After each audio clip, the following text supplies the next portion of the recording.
Hello, my name is Alina, and you are on the YouTube channel Smegal Life. And I am originally from Ukraine, but I live in the UK near 3 years because war in Ukraine was started. How it's correct? Started. Started. Okay, war started, and I am very exciting about today because it was my dream to have a video on English on my YouTube channel. Now on my YouTube channel more than 100 videos, but just on Ukrainian or Russian languages. And today Isha helped me to do my dream, to become my dream true. To help my dream come true.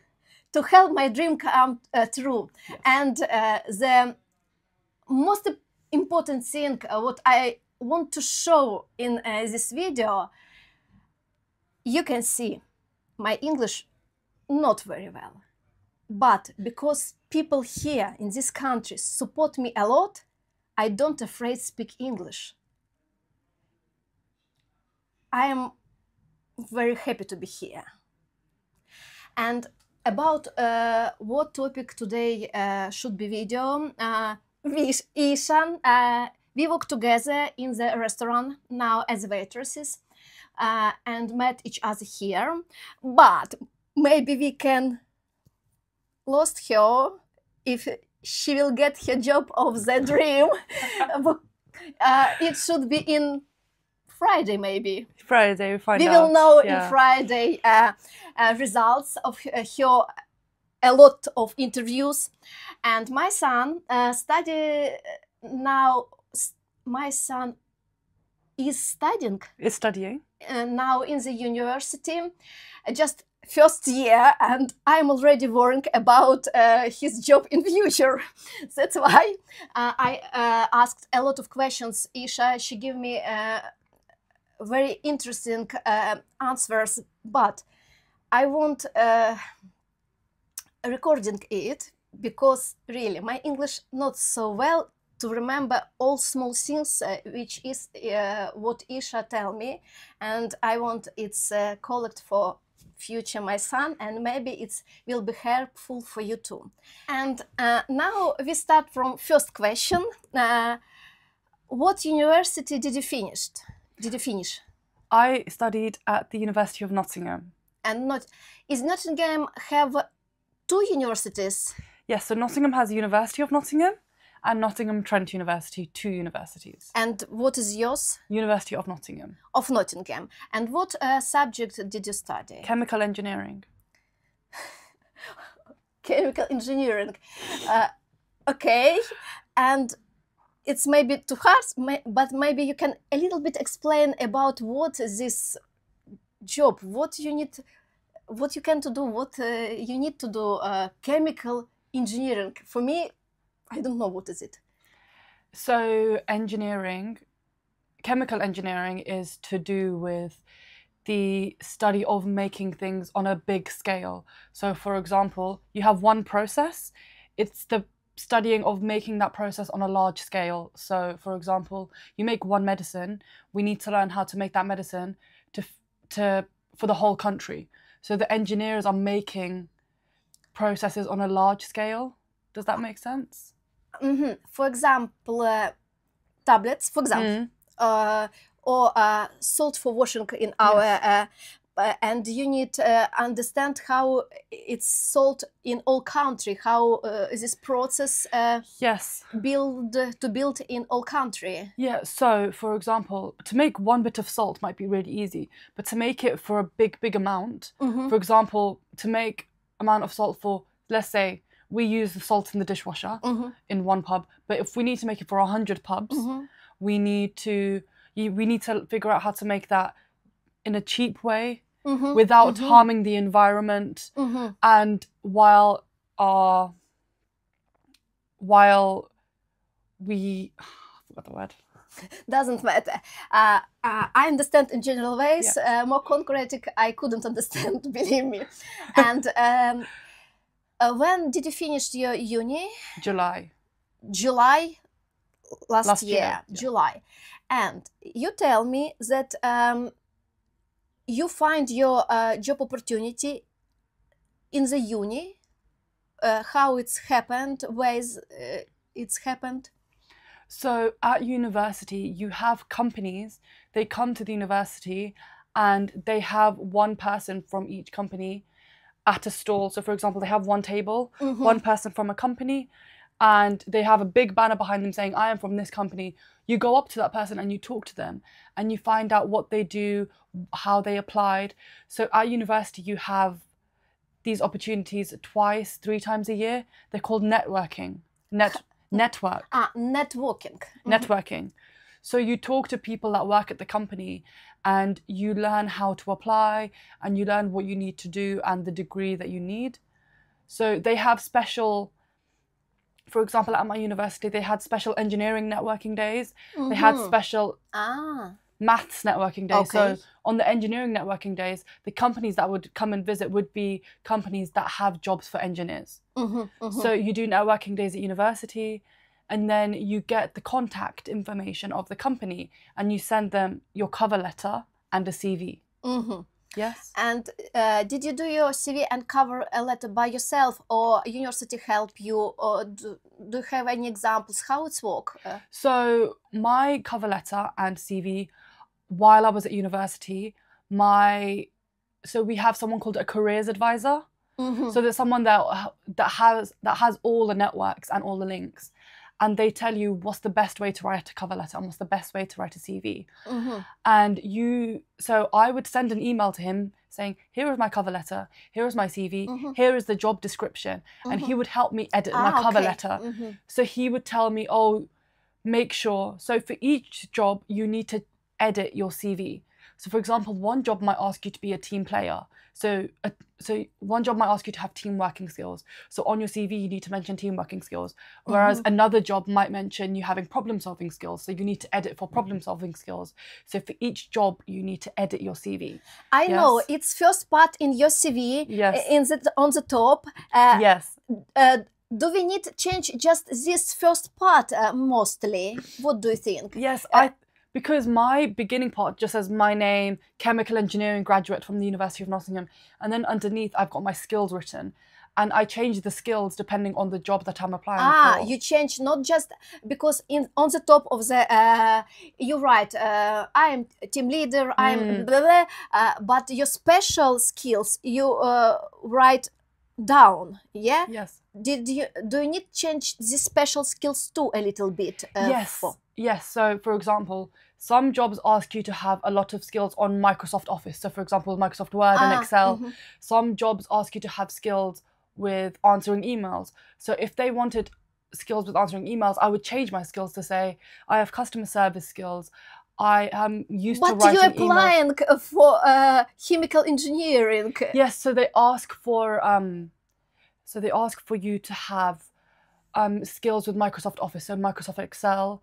You need to be able to have problem solving skills, team working skills, customer service skills. You need to have all of those. So you need to mention all of those.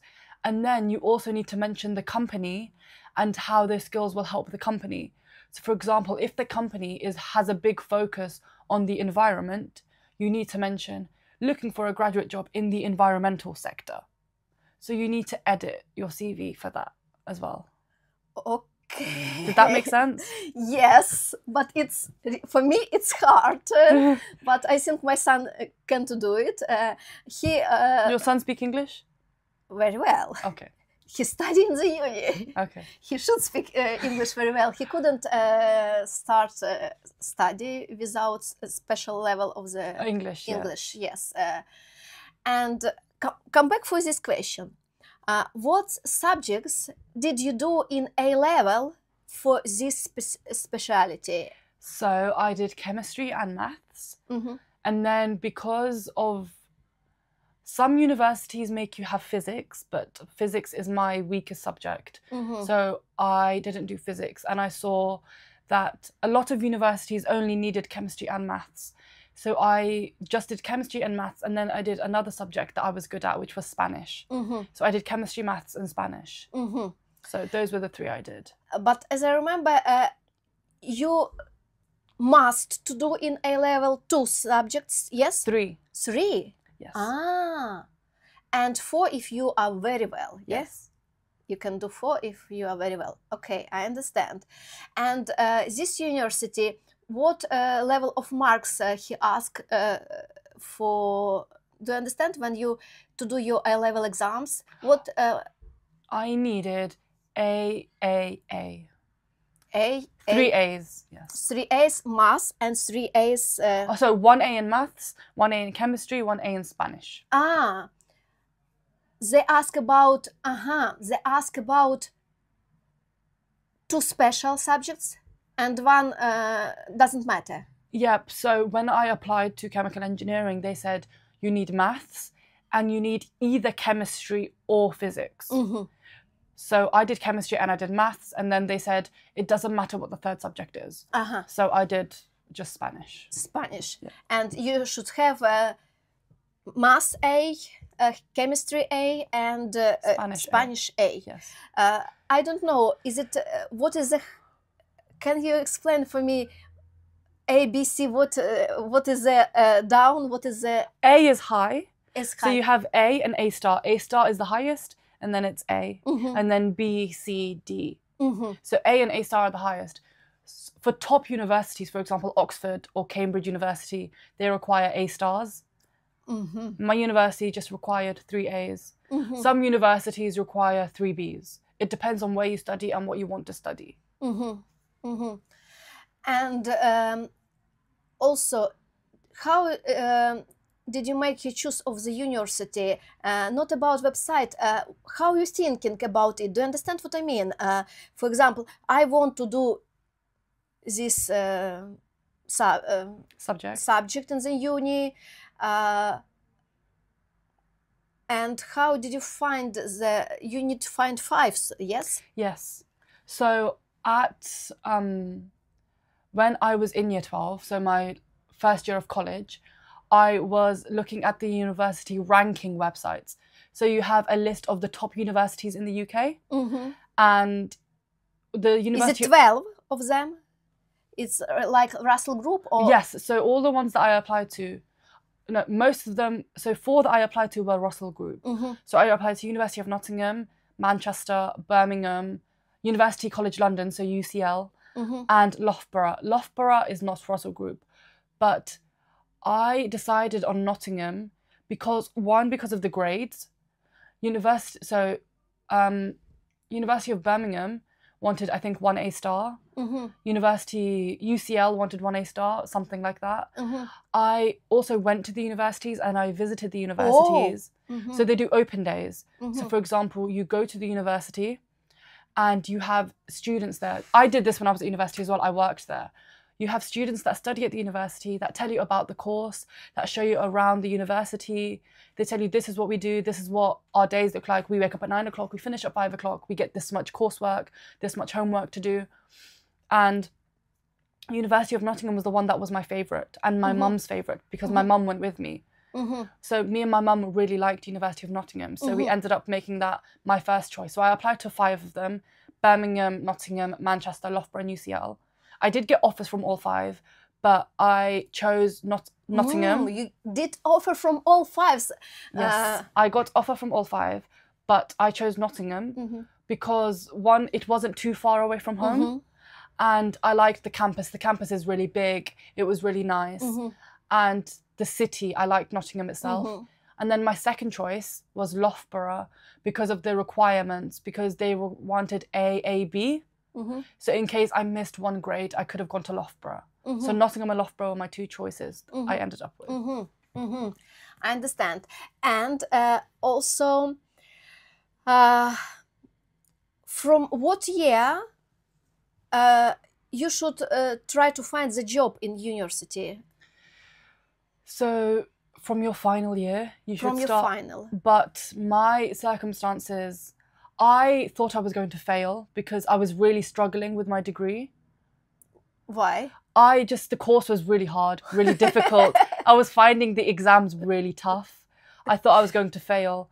And sometimes when you get a job offer and you fail, because jobs want a certain grade from you. So if I didn't get that grade, they take the job offer away from me. So I didn't want to apply. Okay, I understand. I didn't want the job offer taken away from me, so I waited till I graduated. Now that I've graduated, I've been applying to jobs, and it takes really long. But from your third year, you should be applying to graduate jobs. Also, you can do summer internships and summer placements. So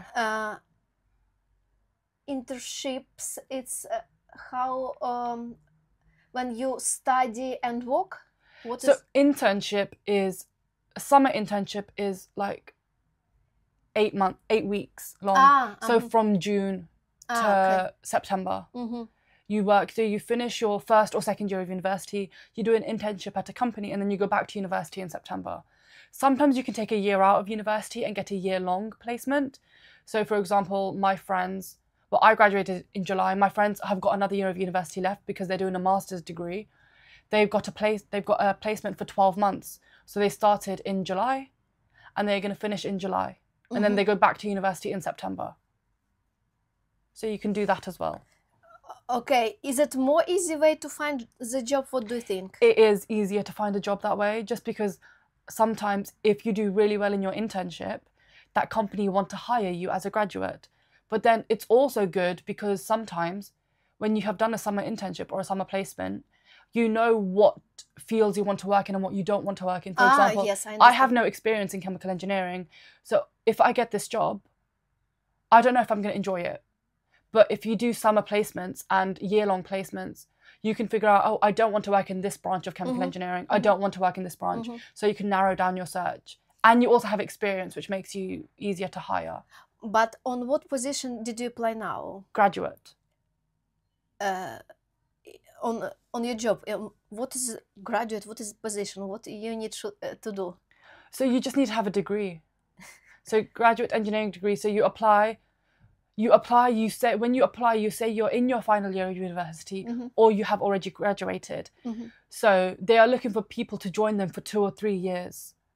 So you apply as a graduate and you get a job and you do different placements. For example, I will work, if I get the job, I do 9 months in one branch of engineering, 9 months in another branch. Oh, it's so interesting. Yeah. I think it's interesting. It is interesting if I get the job, hopefully. Okay, and we need to come back. I know, and I ask you, and you explain me that you can have different degree from university. Also, like in A level, you can have A, B, C, D. Yes. In university, you also can have a different. What can you explain it, please? Yes. So you can get a first class, which is 70% or above, and then a 2-1. So second class first division, which is between 60 and 70%, and then a 2-2, which is between 50 and 60, and then a third degree, which is 40 and 50, and below a 40 is a fail. So I graduated with overall, I think, 65%, so I ended up getting a 2-1, which is impressive. If you get a 2-1 or a first, they're very good.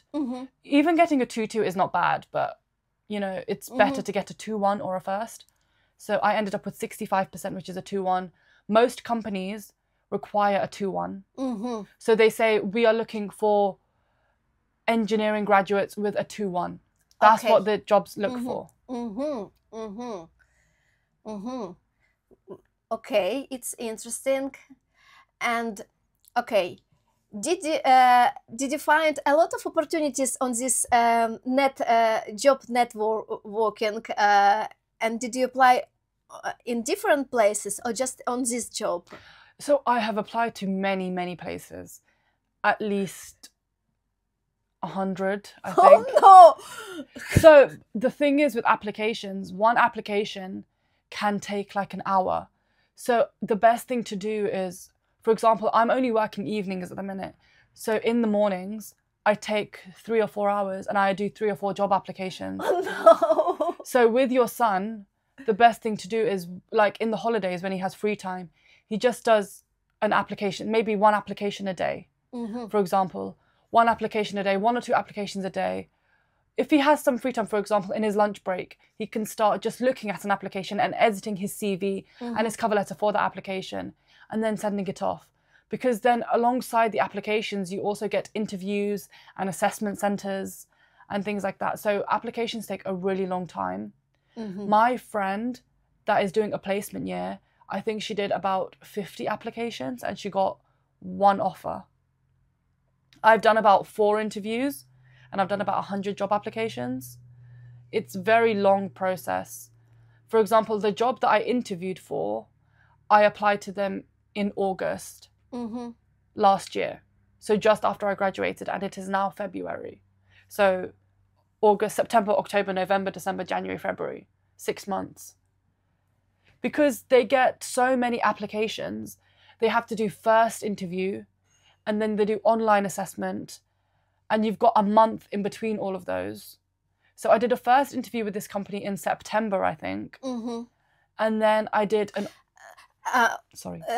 Question. Did you apply for them in the August? And when you have answer from them that they will do first interview with you, how long did you wait for this answer? So companies normally say in the job description when they will get back to you. So this company said that once applications close, within 2 weeks, they will get back to you. So the applications closed at the start of September. And in the middle of September, I had an interview. But even if, so for example, I knew that job was going to close in September, I still applied at the beginning of August because sometimes companies close applications because they get too many applications. Yeah. So I applied at the start of August and then they said, thank you for your application. Once we have received enough applications, we will close applications and get back to you by the middle of September. And they did. And when I did that interview, they said... But can happen that they say it, but don't give feedback you in the middle of the September. Yes. Is it? Yes. So sometimes you do an interview, and if the interview is not successful, you might not hear back from the company at all. So you don't know if you pass your interview, you can have answer. If you not pass, no any answer. Yes. But they should tell you how long you need to wait. So they will tell you, oh, we'll get back to you within 2 or 3 weeks. And if they don't, then you probably haven't passed. But the job that I have done the interview for last week, they had 3,000 applications. They did 100 phone interviews. So from 3,000, they got down to 100 phone interviews. I was one of those phone interviews. And then they had an assessment center in December with 30 people. Just 30 from 100? Yes. What is assessment center? What is it? So it depends on the company. For engineering jobs, they normally do a teamwork exercise. So you're in groups of 6, for example, and you have to do an activity as a group. It's offline. Is it offline or? It depends. Now, in your situation? In my situation, they were offline. In my situation, they were offline. So I went in person. There were 30 people. I was in a group of 6. And you do team working exercises and you are marked on how you work as a team. For example, so say me and you're in a team and I keep interrupting you, I will get marked down because I'm not letting you speak and I'm not working as a team. So they mark on how you work as a team and how you listen to other people's ideas. They are marking everything that you do in the assessment center. It's so interesting for me. For example, your group, you have some questions, what you need to do, and you're doing, and somebody coming around and looking on this. Yes. How many people follow around? So I think per team, we had 2. Just 2 people? No, we had 6 people in a team, but 2 staff members. 2 staff members was looking for you. Yes. And after this, you like introduce your project or no, or they just looking by sight? So they look by sight. So we had, I think, so on my assessment center that I did, we had a maths assessment to do. So we first went in there, we had a few presentations, and they assess everything that you do in an assessment center. So you need to be well dressed. You need to, obviously you need to introduce yourself. You can't just be quiet and sat in the corner. Don't be on your phone the whole time. Treat it like a professional interview. So you go dressed well. I wore a suit with a jacket and some boots. And I had not done my hair, but I had my hair open and straight. And I introduced myself to everyone. Hi, I'm Isha. I studied at this university. I did this. You need to be social and you need to talk to people. And then I did a maths assessment and an English assessment, and they said I scored really highly on them. And then we had a team working exercise where we had 6 people in a team, and we had to make a game for 10-year-olds.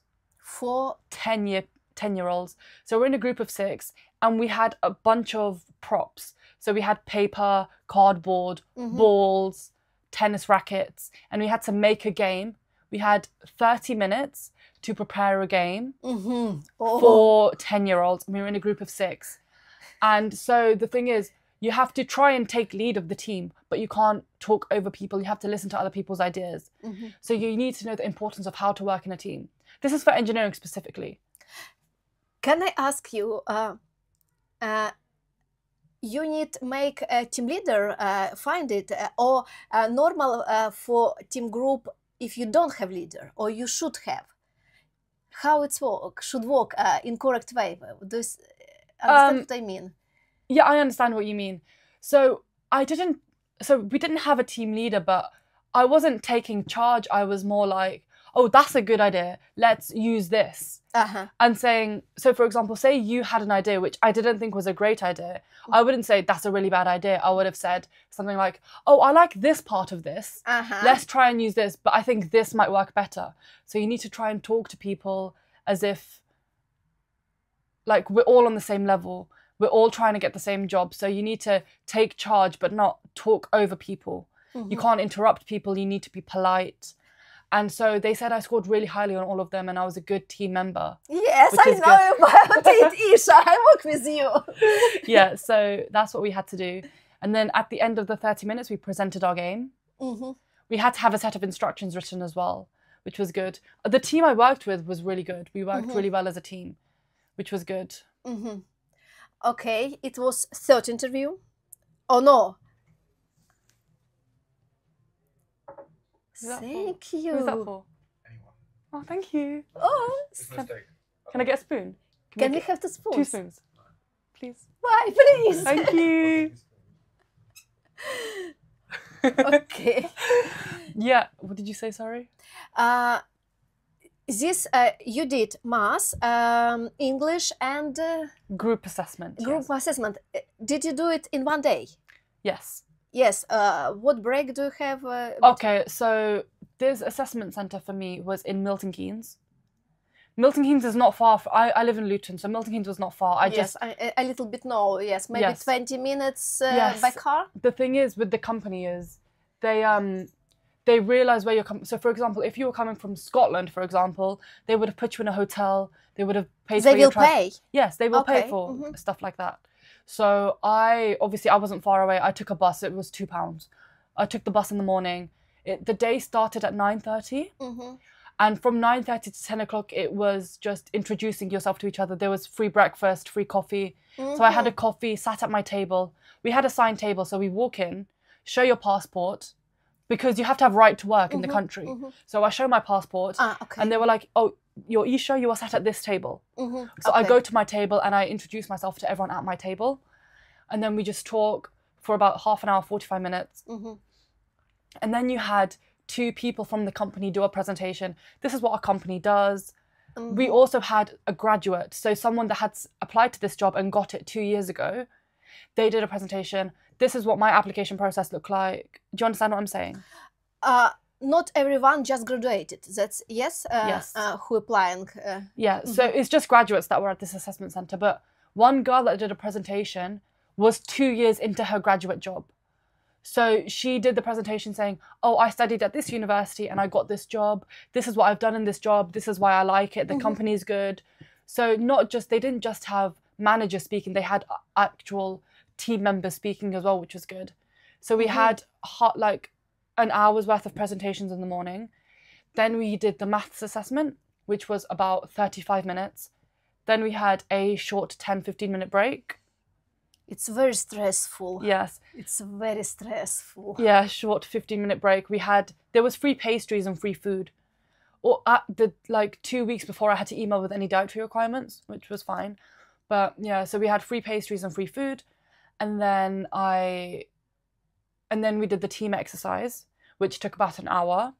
We then had lunch, They provided us with lunch because the assessment center was in a hotel. So they had a cafeteria downstairs. Okay. So we went downstairs, we had lunch as a team, we chatted to people, I spoke to people. Then we had another half an hour to talk to the managers. So networking with the managers. So I spoke to some people there. I spoke to the head of the engineering department that was there, and I spoke to him. And Just alone? Yeah, I was alone, but there's, say for example, the engineering manager's there. There's like 6 people around him. He's talking about what he does on a day-to-day basis, and you're asking him questions. Okay. Yeah, so I was asking him questions, and then... And one more question. Is everybody ask him from your group? No, not everyone did. Only 15 people got a final interview out of the 30 at the assessment center. That's an important thing for me. Group of 6 managers spoke, and you ask him some questions. I think if people applying for jobs, they understand what company want to get from them. They should understand that they should ask this manager. Yes. Why they didn't ask? I don't know. That's the thing. I was like, my dad had said to me, Isha, the whole day, imagine you're being assessed the whole day, not just for a small period of time. So from the moment I stepped foot in the hotel to the moment I left, I imagined the whole day was being assessed. So I didn't go on my phone the whole day. I was tried to be very professional the whole day. And then, so we had that networking session with managers. Then we had our English assessment, and then we were able to go home. And a week, like 2 weeks later, no, sorry, this assessment center was in December, but because of Christmas, they didn't get back to me till January. So in January, one of the ladies called me. She was like, "Hi, Isha. Oh, we really liked you. The managers really liked you. They liked that you asked questions. You were really polite. You scored really highly in the exams. We'd like to invite you to a final interview." And I was like, "Oh, that was really nice." So it was just, it's a really long process. And then the final assessment, final interview, I had to do a presentation.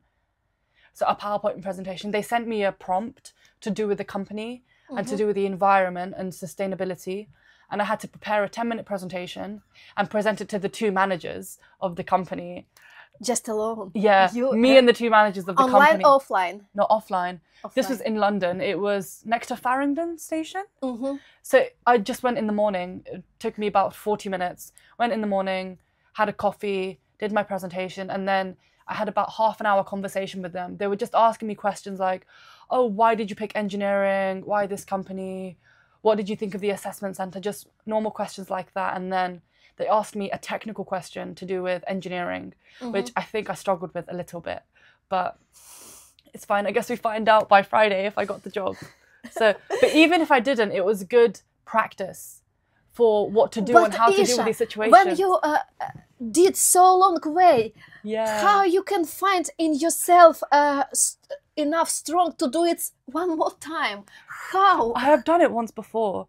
I had an assessment center for a job in July and I did it, but I didn't know. So for that job that I did assessment center for in July, I didn't know that the final interview was going to be on the day of the assessment center. So we had the assessments and we had an interview. And I just didn't realize we had the interview, and I got so stressed that I didn't do well in the interview. And so I didn't get that job. But so I knew how to learn from my mistakes and how to do better in an interview. So I guess hopefully it's paid off and I got the job. What I can complete, if you just start apply on your job, from every moment it's your exam. Yes? If they tell you that just come, we will see you, you should understand that it's... What does your son study? Computer science. With computer science, I think it is a little bit different. Not completely, but as far as I'm aware, I don't think they do assessment centers for computer science. They just do a few interviews. So, for example, some companies, you will do one video interview with them, and then you do an in-person interview, and you might only have 2 interviews to do, and then you get the job. But for engineering, it's slightly different because there's so many more things you have to do. But with computer science, it might be easier to apply. It might be harder. I don't know. And it's different. There are so many computer science companies out there, so many, that there's so many more opportunities for your son to apply to. But everybody tell me that many companies, but also many people who want to get job in this. And interesting question. What's salary you will have if you will get this job? So I will be earning about 31 to 32,000 a year. So per month I will be. Can I search something? Yeah, of course. And my son also tell me that every year in big company your salary should growing. Yes. It's like normal way every year to little. So I should be earning around 2,200 per month. It's should be already without tax. Yes, so 2,200 after tax. After tax. Per month. And they increase it every year. They increase it every few months. So for example, you could start at 32,000 and then within a year you could go up to 35,000 and then you could go up to 38,000. So it does increase, but increasing your pay also depends on things like how good you work as how good you are as a worker and things like that as well. And the most interesting thing for me is that your job should be you will work in different cities in the UK, yes, and for me it's like a dream. For me, if I was younger, yes, my dream looks like I walk and I traveling. It's my dream, but I never get this dream. But you can realize my dream in your life. Yes, for you, it's interesting this opportunity. Changed towns. Yes, I like traveling and I like moving around. I think it would be nice to have that opportunity. So yeah. I really like that. A lot of companies as well also pay for you to do further education. So for example, when you have a job as a graduate engineer, you can become a chartered engineer, which is one step further. The companies pay for you to do those things and they pay for you to do further education like a master's degree and things like that. So companies pay for that. They also sometimes give you an allowance. Say, for example, I get a job, but it's all the way in Wales. They will give me a bit of an allowance to help me move out to find a place so I don't have to. For example, some people get a job straight out of university. So say they graduate in July, they get a job starting in September. Some people don't have a job before that. They might not have the money to move out straight away. So companies will give you an allowance to help you move out. I'm fortunate in the fact that I graduated in July and I have a job at the minute, so I can save up some money to move out if I need to. But a lot of people don't have that privilege. So they start working straight away and the company help them move out. And then they just pay back the money to the company slowly. Okay. Is it... They can just pay and help them. I think some companies give an allowance, some companies give a loan. So if your company gives you a loan, then you are expected to pay it back. But if they give you an allowance, it might just be, oh, it's fine, we know you have to move out, we'll just give you the money. Also, for engineering jobs, they require that you have a driving license as well. Because for chemical engineering, a lot of the plants and a lot of the places I have to visit are really quiet places. Okay. So for example, it will be in somewhere really, really quiet, really remote, and there's no bus transport there, no bus, no train. Ubers are expensive, taxis are expensive, so you have to have a car. So a lot of times you can't get a job offer unless you have a driving license. It is different for software engineering though, for computer science, because a lot of the work is done from home, is done remotely for computer science. But for a lot of engineering jobs, you do need a driving license, so you can visit sites. Okay, really, I want to ask about these typical questions, and if it's question typical, somewhere in the internet you should find correct answers, or... Yes, so a lot of companies, for the first interview, you have two types of interviews. You have skill-based interview questions and technical interview questions. So skill-based interview questions are things like, oh, can you tell me about a time you've successfully worked as a team? Or things like, can you tell me about a time where you've had to work under pressure to achieve a result? Technical interview questions are more specific to the company, and it's things like, so for example, the company that I've applied to is to do with water and heat and gas, and they gave me a case study where, oh, this has happened, how would you fix it? Things like that, right? But for the skill-based interview questions, a lot of times they will ask, oh, can you tell me about a time where you've had to work as part of a team? And you use an answer response you use the STAR technique: situation, task, action, result. So can you tell me about the time that you've worked successfully as a team? Right? Situation. You need a complete situation. Yeah, tell them how. So it depends. So you can use any experience. For example, I can use me working here. I can use my time at university. So I could say, okay, so tell me about a time you've worked successfully as a team. Situation: when I was working at the Fox in hospitality, I had a very busy shift. We had so many customers. It is also important to use I instead of we, because if you use I, it shows that you took initiative. If you use we, it sounds like you were letting other people do the work, so you need to use I. Ah, okay. So we had a busy period where I had to take charge, something like that. You can not lie, but just make it seem like you were doing the work. Or for example, I used to work at McDonald's. I can say, when I used to work at McDonald's, we had a very busy period where I had to take charge because there was no manager on shift. Okay? So that's the situation. Task: I had 200 orders to complete. I only had half an hour. Task. Action: and action would be things like, I successfully delegated. Do you know what delegate means? Yes. Yeah. I successfully delegated tasks to other team members. I successfully managed to lead the team. I managed to work efficiently and managed to get the orders out without any customer complaints. And then result: so we ended up with completing all the orders and I ended up with no customer complaints. So that's a typical answer you need to follow: situation, task, action, result. And you can use that to edit for many situations. You can use it for university, for example. I could also mention, like, for my third year design project, I had to work as part of a team. So I could use that design project and use the STAR response for that. Or can you tell me about a time you had to work under pressure? And I could talk about working at the Fox, working on a Sunday, working Christmas Day, for example. No, Christmas Day not. Christmas Day easy. It's Sunday easy. Yes, Sunday it's more pressure. Or for example, sometimes Mother's Day. Valentine's Day was busy. Did you work Valentine's Day? Yes, but for me, I don't feel it's like too busy because we have enough stuff. Yes. Sometimes we don't have enough stuff. It's a first problem. See, that's something you can talk about, though. You can talk about, oh, we had one day where we were really busy and we didn't have enough staff and I had to step up and I had to do this. And those are things you can mention in your interview.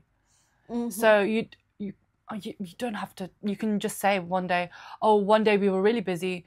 For example, you could say, oh, there was a Luton Town football match on, something like that. We had too many people come in and we had to quickly get rid of tables, quickly clean up tables. So you're working with the host and the bartender and the food runner and you're all trying to clear the table straight away. So you need to mention things like that. And those are things that show that you know how to work as part of a team, you know how to work effectively, and you know how to work as part of a team without getting in the way of other people, if that makes sense. And then other questions that you ask are more company-specific questions. So you could get asked questions like, why this company? Why have you picked this graduate scheme? And ways to answer that are things, for example, the company that I applied to, they had a YouTube video on their website and they had a lot of statistics about the company. And they were like, we were the first company to do this. We were the first company to do this. So you need to mention things like that. Also projects that the company have worked on. So people that they have done like projects for. So you mention things like that, and that really shows the company that you know what you're talking about. Other questions that you could be asked are things like, oh, tell me about a time where you have had to work with someone that was really stubborn and that didn't want to listen to your ideas. And you need to show that you don't. Or you could get asked a question like, tell me about a time you've worked with someone that you didn't get along with. Can you repeat this? You worked with someone that you didn't like, or someone that you didn't get along with. And they're looking for the way that you talk about the other person without being rude and without saying, for example, I could talk about someone that I work with at the Fox that I don't like. But if I say, oh, this person doesn't do this person doesn't do that, they don't do this, that shows the people that I'm interviewing, that shows them, oh, she doesn't care about her team, she's being really rude. So you need to talk about them in a way that's like, oh, they struggle with this thing, or they lack. So for example, if it's me and someone else on shift and we're not bar trained, I could say, oh, we both struggle with working behind the bar, so we're both working on these things. And you talk about how the managers are working on that and things like that. So you need to talk about, you can't say this person is bad at their job. You can't say things like that. You need to be really like kind, if that makes sense, you know? But yes, it makes sense. You know, here is amazing team. And teamwork everywhere, and everybody supporting Plaid. And but if you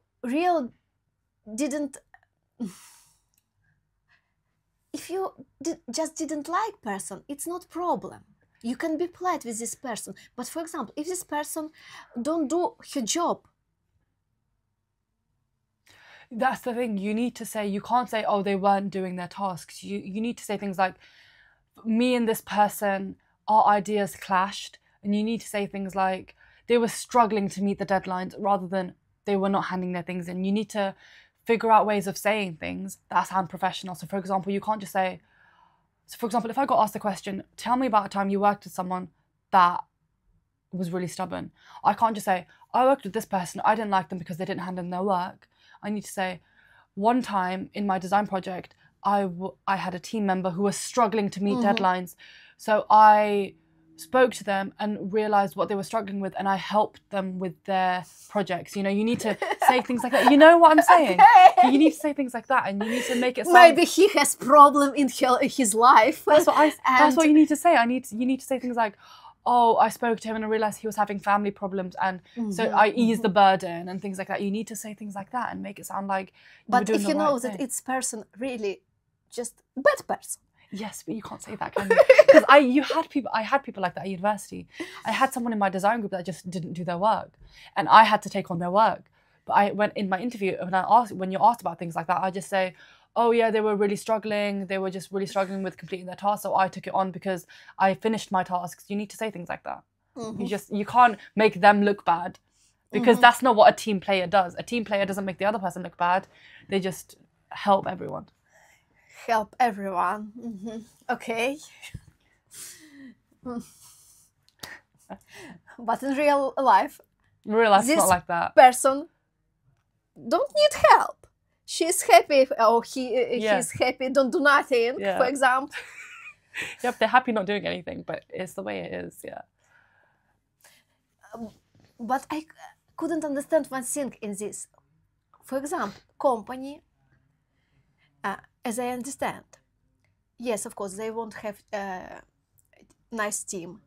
But if in this team, one person really not professional, angry person, everything, and we all will do view that each person have problem in her life. Is it okay for company? In real life, what do you think? I think once you've been hired by once you've been hired by the company, it's okay. So for example, not saying this is the case, but say I was working with you and I realized you're not doing any work. Once you've been hired, it's okay to go and tell the manager, hey, I think something is wrong with this person. They're not doing this. They're not submitting their work on time. And then the manager can speak to that person and figure out what's going wrong. And if they need to fire the person, or if they need to, you know, just speak to them and give them more development. So I think once you've been hired, it's okay to say things like that. But for the initial interview, for the interviews, you can't say things like that. Okay, I understand. So for example, if I get that job and I'm working with someone that really isn't pulling their weight and really isn't doing their job, I can just be like, I can speak to them myself and say, hey, like, is everything okay? Like, I've noticed you haven't been submitting these things on time. Do you need help? Like, I'm more than happy to help you. And if they're just being rude to me, I can say, okay, fine, at least I tried. And then you can go to a manager or someone and say, hey, I spoke to this person and they were really not friendly with me. They weren't friendly with me. I spoke to them, asked them if they had any problems, but like, I'm having problems with them not submitting work on time, and I'm having problems with them being quite unfriendly. Then the manager can deal with that situation. You know that you've done your part to help that situation, but then it's the manager's problem. It's not, you can't really do anything about it. And Isha, very interesting experience for me also that you work in the McDonald's. Yes, oh my God. And you tell me that you work on second year of your education, and you tell me that it was not hard. How? I saw work in McDonald's. It's hard. So How you can did it? I basically treated university as my job. I was at university from 9 o'clock to 5 o'clock, no matter when my lecture started. Say if my lecture started at 11 o'clock, I would be at university at 9 o'clock. I would study before that, and I would finish at 5 o'clock, and then I would do something else. And then, so because I was doing university from 9 to 5, I was able to make time to have a job. So I started work at McDonald's because I needed the money. And McDonald's itself, because I was always working in the drink section, so I was making the coffees and I was making the iced drinks and stuff like that. Once you get good at your job in McDonald's, it's a really easy job to do. But sometimes, I was always front of house in McDonald's. When you're front of house, sometimes you could be on the fry section doing fries. That is the worst job at McDonald's because you have to get the fries from the freezer, put them in the machine, and then fry them, and then you have to take them out and then put them into the packets, and you can burn your hands, and it's really hard. But I was always in the drink section because I was the strongest at doing the drinks. And a lot of the times, if you have good people on shift, it's okay. It's any job. So for example, if you have good staff on shift here, the shift goes really smoothly. So for example, if we have a good food runner, we have 3 people, like one section each. We have a host, we have a bartender. The shift goes really smoothly. But sometimes the shift can still go smoothly. So we have no host. We have 2 people doing the sections, 1 bartender. Yeah. It can still work. It can still be fine if the people are good at their job. But at McDonald's, a lot of the times, they were understaffed, short-staffed, not enough staff on shift. So it was just, I was front of house, and we had someone at front of house that was bagging up the orders and someone else that would take the orders to the front. But sometimes we were so short-staffed that I had to do all of that, along with the fries, along with packing up the deliveries. Normally we had 3 or 4 people on the front, but sometimes you had just 2. And we had to do all of that and juggle all of that. And it was really tough. That was when it got really tough, especially the McDonald's. And how many hours did you do? From 5 until? 11. We closed at 11. So it was from 5 to 11. And I didn't have to do any closing tasks or anything. So. And how many money they pay per hour? It was a bit more than minimum wage. So I was 19, 20 at the time. I think they were paying me like £11. So it wasn't bad. The money was good, and I got paid every 2 weeks. So it really wasn't bad working at McDonald's. Because they paid every 2 weeks? They paid every 2 weeks. The pay was good. The job itself wasn't awful. The managers were okay as well, so it wasn't that bad. For me, it looks like the most horrible job in McDonald's. If you can work here, you can work at McDonald's. I think for me, I'm not sure, but maybe for me in McDonald's will be too boring if you need to do one thing, like to do all-time drinks. It did happen. I was always in the drink section. The drink section was always cold, and it was constantly just, you know, in McDonald's you have ice creams and you have milkshakes, and you have like the iced drinks. I was constantly just doing those iced drinks, and it would get so boring. Sometimes you would work in the morning, and the morning shifts were so bad because sometimes you had about 30 coffees come through, and we had 1 coffee machine that did 1 coffee at a time, right? So you're doing 1 coffee at a time, and you've got 30 coffees to do, and it's just like, obviously here when you make a coffee, you put the coffee beans in, you press the button, and you do the milk. Different processes a little bit, yes. There all you did was press the button for cappuccino, you press the button for latte, and it pours it for you, right? But then half the time the milk would run out, so you'd have to fill up the milk again, and you're just in the middle of a busy rush, and you haven't got enough staff in the morning. And it's just, that's when it gets really tough. But in the evenings, from 5 to 11 was when we had the most staff, because McDonald's hired a lot of people from college and university. People were finished with college and university by 5 o'clock. So they had a lot of staff by that point. So it was fine. Working in the mornings was the hardest. Okay, Isha, I think I get answer on all my questions in this moment. And as I understand, it's also really interesting. I today just realized that you have also 3 or 4 jobs already, or what do you do now? You work here? I work here. I'm helping one of my family friends with their business in the mornings, and I teach as well. So I do online tutoring. I do maths and Spanish. And then also my family friend, their son is being homeschooled at the minute, so I have started teaching him as well. He lives literally 2 or 3 doors away from me. Mhm. So I'm just going to go to his house and do an hour with him like a few days a week. Mhm. So that's another thing that I'm doing as well, which is nice. You walks a lot. Yeah. For me, it was so interesting that people here like couldn't live without job. I feel it's like this. Everybody want have a lot of jobs. Because I think for me personally is the more free time I have, the more bored I get. I need to be doing something with my time. Mm-hmm. Otherwise, I just get really bored. If I, for example, now that I've got this other job where I'm helping family friend from 9 o'clock in the morning, it will actually make me get out of bed in the morning and it will make me eat breakfast properly. Whereas, say I'm working here from, let's say, 5 to close, I won't wake up till about 11 o'clock. I won't wake up till 11 o'clock. I'll eat lunch and then I won't eat anything till I finish my shift at maybe midnight, right? So having that kind of stability, having that routine is really helpful to me personally, which is why I liked university and I liked working as well, because it provided me with things to do and it helped me just not go crazy, especially after COVID. Everything was really bad. The situation of the UK was really bad. So having a lot of things to do helped me stay normal. So I like doing a lot of things. It just helps me stay normal. Isha, thank you so much. You're welcome. I think everybody can understand for yourself how you can help your kids with their education in the university. Yes, how you can help your kids applying for the job. And yes, we all understand now that applying to a job, it's really hard job. I think the most hard part of job is applying for normal job. And what do you think? If people get normal job, are they afraid to lose it?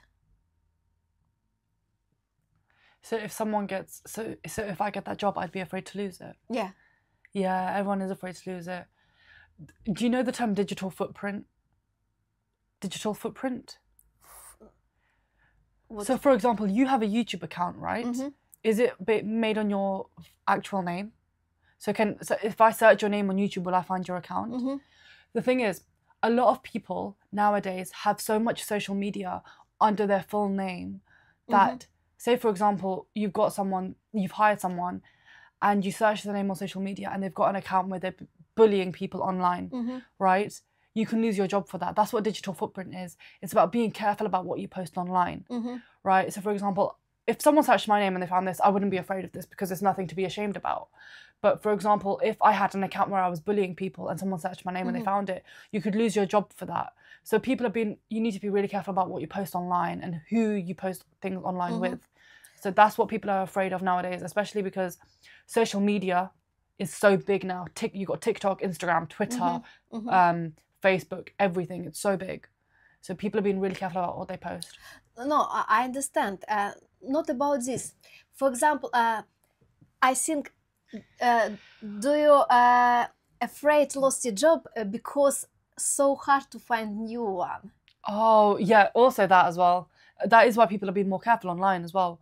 It is very difficult to find a new one, but I think once I actually have this job, it will be easier for me to find a new job because I have experience and I have references. When you apply to a job, you need to give references. You need to give 2 people that they can say, oh, I know Isha, she's a good person, right? If I get this job, I have references. It's easier for me to find another job. So I'm not that scared about that if I get this job. If I don't get this job, then yes, applying to another job will take me a long time. But not anymore. You can do it. Yes. You know. I will get this job. I hope I get this job. I also hope you will get this job. Thank you, Isha, and thank you everyone that you listen us, that you were with us. Yeah, is it correct? What did you say?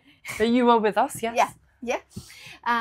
And you was on the channel Smega Life, and I don't know how it's tell on English. Can you subscribe on us? Subscribe. Can you like the video? Like the video and bell? Oh, subscribe, like, and turn on notifications. Okay, and write the comments, please. Yes. Thank you.